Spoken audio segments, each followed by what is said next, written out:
All right, so we left off getting ready to start pulling apart the spindles themselves. Before I do that, I'm actually going to snap a couple of photos just for documentation purposes. Just noting the grease condition, the overall look of the inside of the head. Something that we are looking for here is to see if there's any notations about, oh, there's a nice sharp piece of metal there. Any notations about a previous rebuild. And I don't see anything right now. We could still find something buried underneath the spindles or when we start to clean up, but I haven't seen that yet. So for taking the head apart, we're going to use a 4mm bit.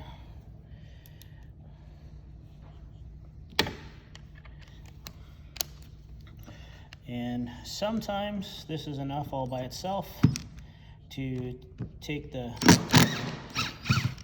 screws off of these. And each time I do one of these, I'm just going to go to the appropriate bag, drop it in there so I don't lose track.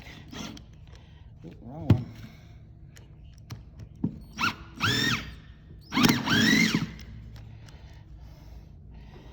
And so that is number 3. And I keep grabbing the wrong one. If I put that one further away, it'll help me out.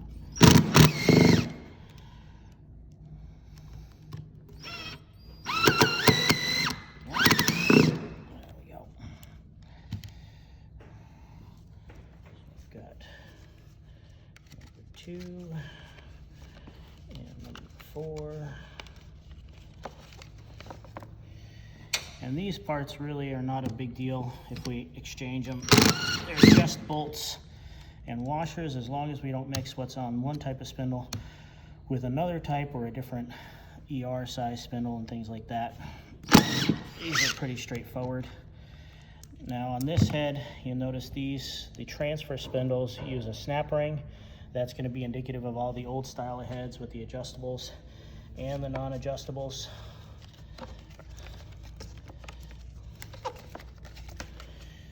So for that, we'll need a snap ring plier, and I'll grab one of those, hopefully right over here.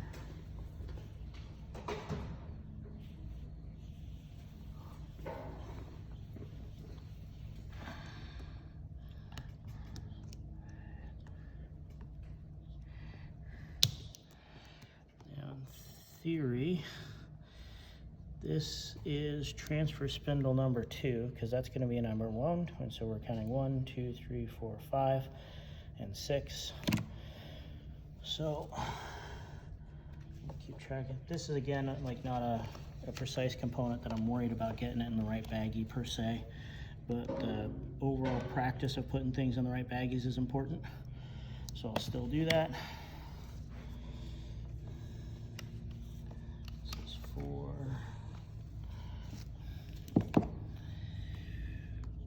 Once we have all these off, we use our bearing puller.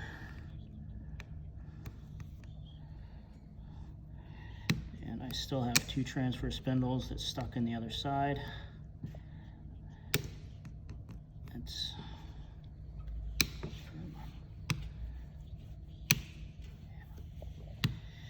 This snap ring plier is just a little bit worn, and it is fighting me.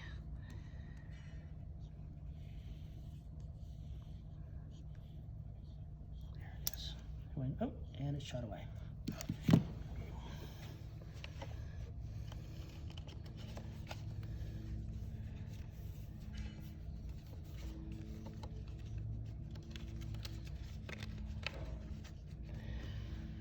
All right.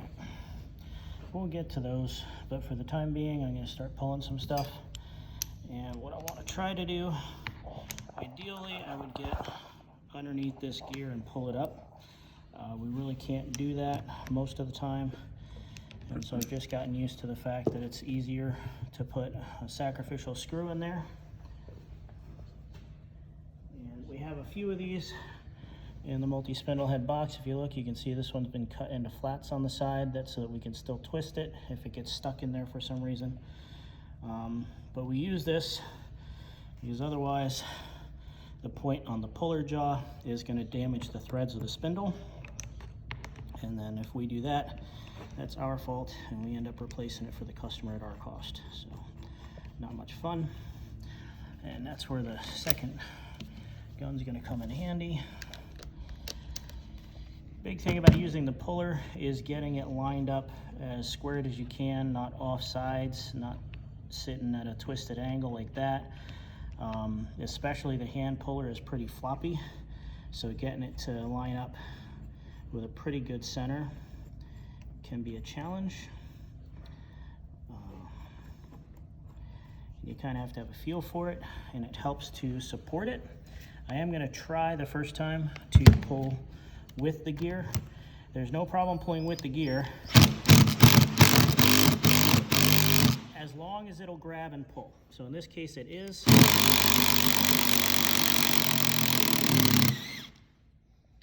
So I'm just going to run it till it runs loose. I'm going to take a second to go ahead and back it off. And so now I've got gear and the top two bearings from spindle number 1. And I'll take a quick look at it, and just a quick look, I can see a couple of small dents in this gear. I'd have to really clean the grease off it to see well. The bearings themselves are not terrible on this gear, but we don't trust what we can test by eye and feel with bearings. We just replace them. If the head is going to get repaired, we're going to replace all the bearings if we're going to offer any kind of warranty. The reason we have to do that step first, the gear and the top two bearings before we do anything else, is because on that spindle there is a keyway. If not for that keyway, we could technically push the spindle right out the front without even trying to pull anything, but that keyway catches that bearing. We have to get the key out. Now at this point we'd be able to press that spindle out, but we're going to keep going with the step and the phase that we're in right now. And I'm going to put the key in with its parts. And we're going to go on to the next one. I may not be able to fit this tool on everything the way that I did for that one, but I'll try.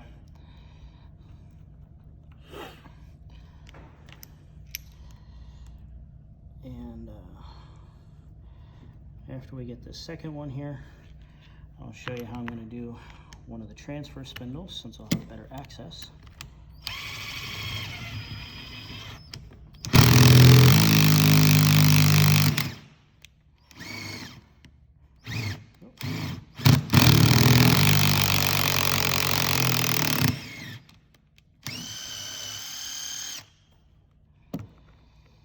Once again, I was able to grab it. You saw it slipped off at one point there, and I had to back off and take another run at it.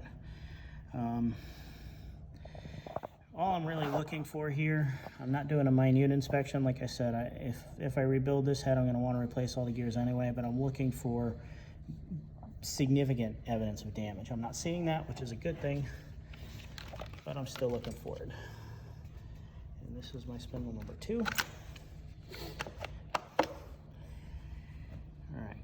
So now for these guys, I probably can't fit this in there well because this doesn't have threads on the top. I'm not forced to use a sacrificial screw like I did on this, but I am forced to use the smaller puller. I'll go ahead and get this guy set for my next pull over here, which probably is going to be an outside spindle actually for the sake of access.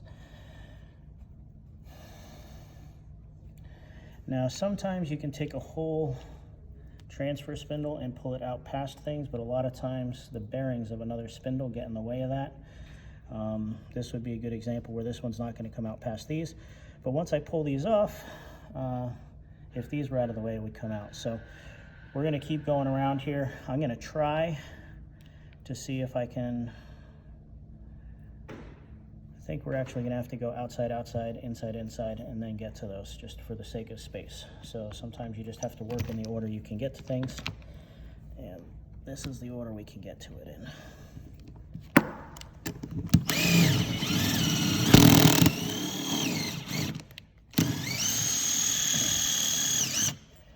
That one came so easy. Yeah. It makes me nervous about the condition of that spindle, whether or not it might have worn a little bit. But we will check that out. 6.5. Yep.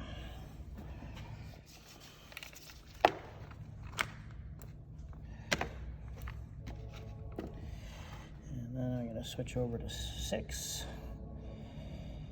And then hopefully we'll be able to squeeze in to get 2 and 3.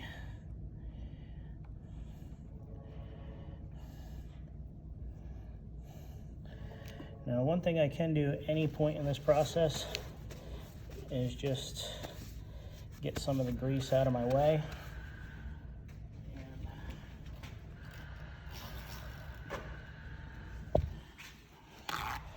That's where my little spatula comes in handy.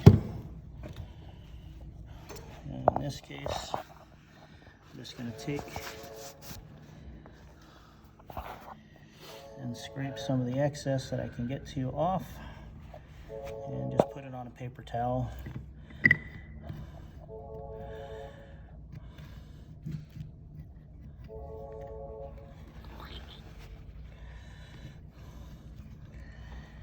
It is better with the sound effects.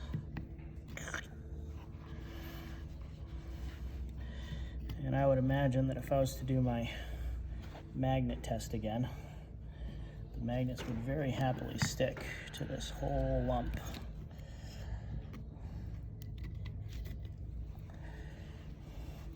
Most particularly the darker parts. It hung a little bit and then it fell off. There it is. So some parts are very magnetic, other parts not as much. Just depends on where the most metal is congregated, but obviously there's some magnetism there. Magnetism means metal, and metal is not a part of the grease naturally. So we're going to carry on with disassembly here, and we'll zip one more of these off on camera, and then we'll take a quick break to get to the next phase of development.